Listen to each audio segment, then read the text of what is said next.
Chapter 3 Day. When I was 7 years old, my father came home from the war front for a week's leave. His job was to clean up after the public soldiers, so he was usually gone, and my mom was left to raise his boys on her own. When he came home that time, the city patrols did their routine inspection of our house, and then dragged Dad off to the local police headquarters for questioning. They found something suspicious, I guess. The police brought him back with two broken arms, his face bloodied and bruised. Several nights later, I dipped a ball of crushed ice into a can of gasoline, and let the oil coat the ice in a thick layer, and then lit it. And then I launched it with the slingshot through the window of our local police headquarters. I remember the fire trucks that came whizzing around the corner shortly thereafter, and the charred remains of the police building, West Wing. They never found out who did it, and I never came forward. There was, after all, no evidence. I had committed my first perfect crime. My mother used to hope that I would rise up from my humble roots, become someone successful or even famous. I'm famous, all right, but I don't think it's what she had in mind. It's nightfall again. A good 48 hours since the soldiers marked my mother's door. I wait in the shadows of a back alley 1 block from the Los Angeles Central Hospital and watch its staff spill in and out of the main entrance. It's a cloudy night with no moon, and I can't even make out the crumbling bank tower sign at the top of the building. Electric lights shine from each floor, a luxury only government buildings around the elite homes, buildings and the elite homes can afford. Military jeeps stack along the street as they wait for approval to enter the underground parking lots. Some checks for proper ID. I still keep my eyes fixed on the entrance. I look pretty awesome tonight. I'm wearing my good pair of shoes, boots made of dark leather worn soft over time, with strong laces and steel toes. Bought them with 150 notes from our stash. I've hidden a knife flat against the sole of each boot, and when I shift my feet, I feel the cool metal against my skin. My black trousers are tucked into my boots, and I carry a pair of gloves and a black handkerchief in my pockets. A dark, long sleeved shirt is tied around my waist, and my hair hangs loose down my shoulders. This time, I've sprayed my blonde strands a deep black, as if I've dipped them into crude oil. Earlier in the day, Tessa traded 5 notes for a bucket of pygmy pig's blood from the back alley of a kitchen. My arms, stomach, and face are smeared with it. I've also streaked mud on my cheeks for good measure. The hospital spans the first 12 floors of the building, but I'm only interested in the one without windows. That's the third floor, a laboratory where the blood samples and medicine will be. From the outside, the third floor is completely hidden behind elaborate stone carvings and worn Republic flags. Behind the facade of lies, a vast floor with no halls and no doors, just a gigantic room. Doctors and nurses behind white masks, test tubes and pipettes, incubators and gurneys. I know this because I've been there before. I was there the day I failed my trial, the day I was supposed to die. My eyes scan the side of the tower. Sometimes I can break into a building by running it from the outside if there are balconies to leap from and windows and ledges to balance on. I once scaled a 4-story building in less than 5 seconds, but this tower is too smooth, with no footholds. I'll have to reach the lab from inside. I shiver a little, even in the warmth, and wish that I'd asked Tess to come with me. But 2 trespassers are easier to catch than one. Besides, it's not her family who needs medicine. I check to make sure I've tucked my pendant beneath my shirt. A lone medicine truck pulls up behind the military jeeps. Several soldiers climb out and greet the nurses while others unpack the truck's boxes. The leader of the group is a young dark-haired man dressed in all black, except for 2 rows of silver buttons that line his officer jacket. I strain to hear what he's saying to one of the nurses. From around the lake's edge, the man tightens his gloves. I catch a glimpse of the gun at his belt. My men will be at the entrance tonight. Yes, Captain, the nurse says. The man tips his cap to her. My name is Matthias. If you have any questions, come see me. I wait until the soldiers have spread out around the hospital's perimeter. The man named Matthias has immersed himself into a conversation with 2 of his men. Several more medic trucks come and go, dropping off soldiers. Some with broken limbs, some with gashes on their head or lacerations on their legs. I take a deep breath and then step out of the shadows and stumble towards the hospital's entrance. A nurse spots me first, just outside the main doors. Her eyes dart to the blood on my arm and face. Can I be admitted, cousin? I call her. I wince in imaginary pain. Is there still room tonight? I can pay. She looks at me without pity, before she returns to scribbling on her notepad. Guess she doesn't appreciate the cousin affection. An ID tag it dangles from her neck. What happened? She asks. I doubled over when I reached her and lean on my knees. Wasn't a fight, I say, panting. I think I got stabbed. The nurse doesn't look at me again. She finishes writing and then nods at one of the guards. Pat him down. I stay where I am as two soldiers check me for weapons. I yelp on cue when they touch my arms or stomach. They don't find the knives tucked in my boots, but they do take a little pouch of notes tied in my belt for payment for entering the hospital, of course. If I was a gaudy rich sector boy, I'd be admitted without charge, or they'd send a doctor for free straight up to where I live. When the soldiers give the nurse a thumbs up, she points me towards the entrance. Waiting room's on the left. Have a seat. I thank her and stumble towards the sliding doors. The man named Matthias watches me as I pass. He's listening patiently to one of his soldiers, but I see him studying my face as if out of habit. I make a mental note of his face too. The hospital's a ghostly white on the inside. To my left, I see the waiting room, just like the nurse has said. A huge space packed with people sporting injuries of all shapes and sizes. Many of them moan in pain. One person lies unmoving on the floor. I don't want to guess how long some of them have been here, or how much they had to pay to get in. I know where all the soldiers are standing. Two by the secretary window, two by the door far to the distance, several near the elevators, each wearing ID tags, and then I drop my eyes to the floor. I shuffle to the closest chair and sit. For once, my bad knee helps my disguise.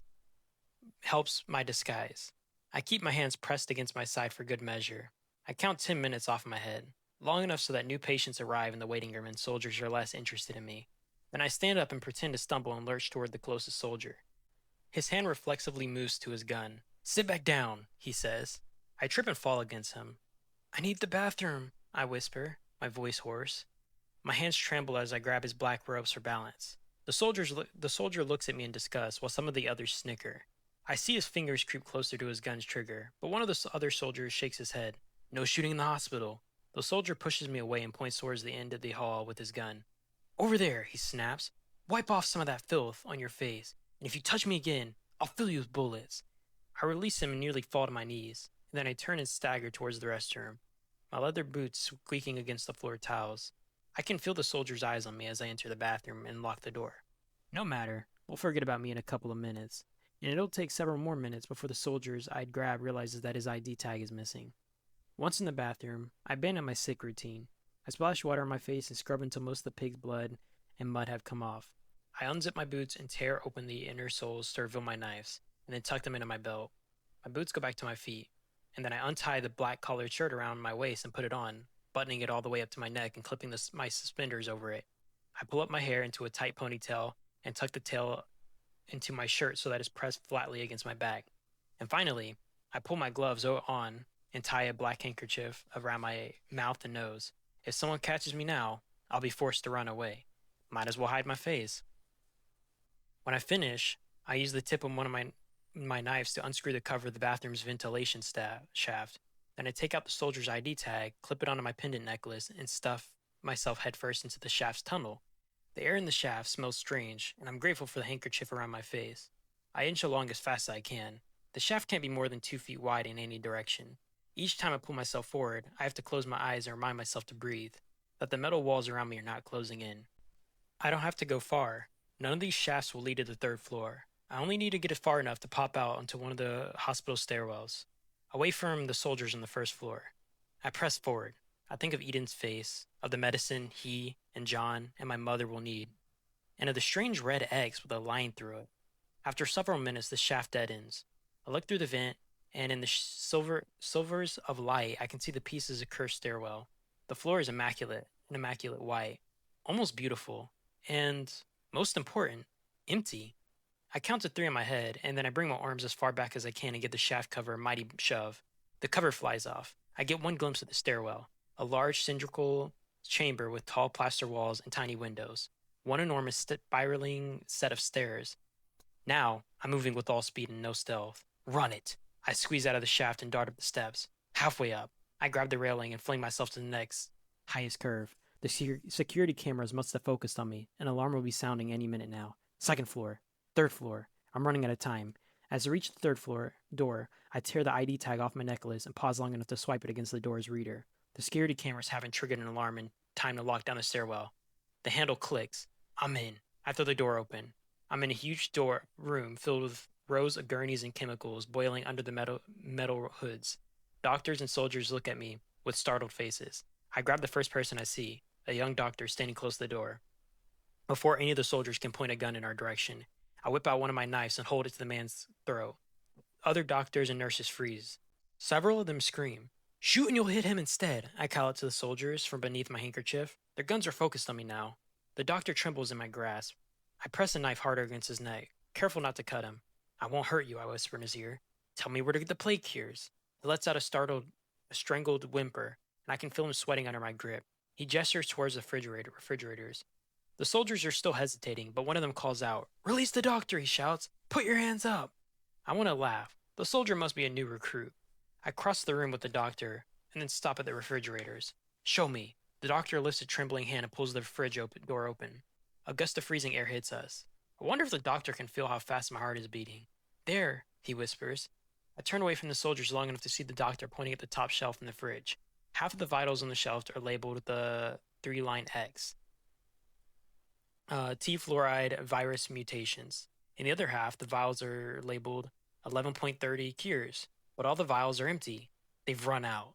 I curse under my breath. My eyes skim the other shelves. They only have plague suppressants and various painkillers. I curse again. Too late to turn back now. I'm letting go, I whisper to the doctor. Duck. I release my grip and shove him hard enough to make him fall to his knees. The soldiers open fire, but I'm ready for them. I hide behind the open fridge door as the bullets ricochet off. I grab several bottles of suppressants and shove them in my shirt. I bolt. One of the stray bullets scrapes me and searing pain shoots up my arm. I'm almost at the exit. An alarm goes off. I burst through the stairwell door. There's a chorus of clicks as the doors down the stairwell lock from the inside. I'm trapped. The soldiers can still come through the door at any minute, but I won't be able to get out. Shouts and footsteps echo from inside the laboratory. A voice yells, He's hit! My eyes jump to the tiny window in the stairwell's plaster walls. They're too far away for me to reach from the stairs themselves. I grip my teeth and pull out my second knife so that now I have one in each hand. I pray the plaster is soft enough to leap off the stairs and throw myself onto the wall. I stab one knife straight into the plaster. My wounded arm gushes blood, and I scream from the effort. I'm dangling halfway between my launching place and the window. I rock back and forth as hard as I can. The plaster is giving away. Behind me, I hear the laboratory door bust open as soldiers spill out. Bullets spark around me. I swing towards the window and let go of the knife buried into the wall. The window shatters, and I'm suddenly out into the night again. And falling, falling like a star to the first floor. I rip open my long-sleeved shirt and let it billow out behind me as thoughts zip through my head. Knees bent, feet first, relaxed muscles. Hit with the balls of feet. Roll. The ground rushes up at me. I brace myself. The impact knocks the wind out of me. I roll 4 times and then crash into the wall on the other side of the street. For a moment, I lie there, blinded, completely helpless. Above me, I hear furious voices coming from the 3rd floor window, as soldiers realize they're going to have to double back into the laboratory and disable the alarm. My senses gradually sharpen. Now, I'm very aware of the pain in my side and my arm.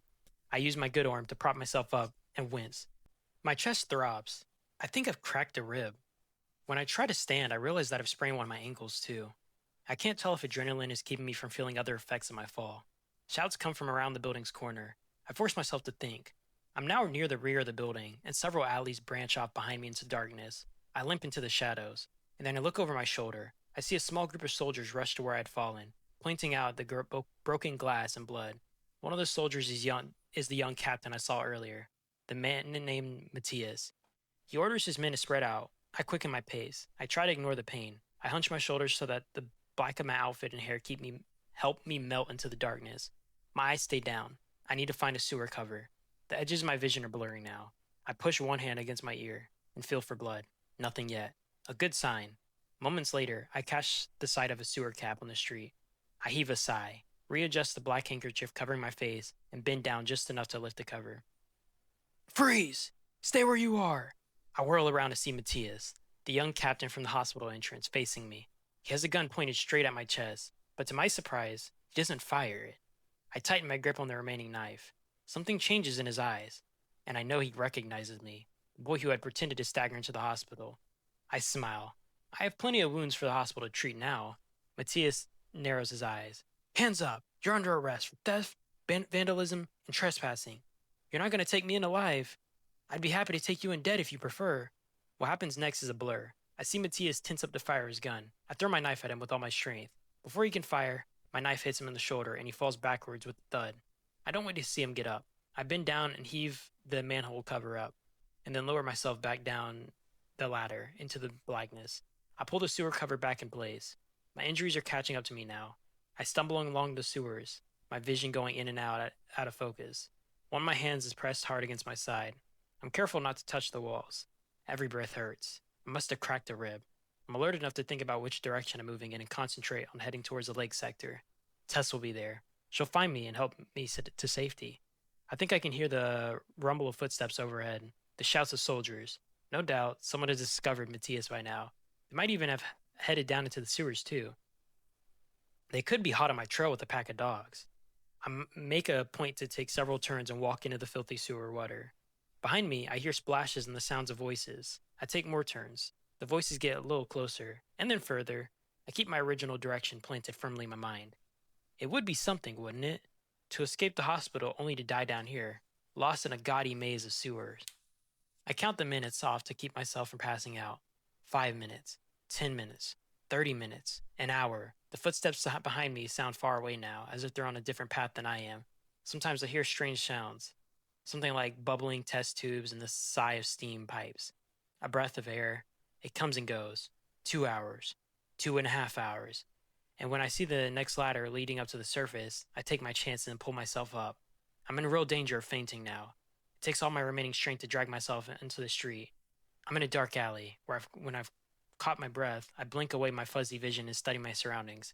I can see a Union Station several blocks away. I'm not far now. Tess will be there, waiting for me. 3 more blocks. 2 more blocks. I have 1 more block. I can't hold on any longer. I find a dark spot in an alley and collapse. The last thing I see is a silhouette of a girl in the distance. Maybe she's walking towards me. I curl up and begin to fade away. Before I black out, I realize that my pendant is no longer looped around my neck.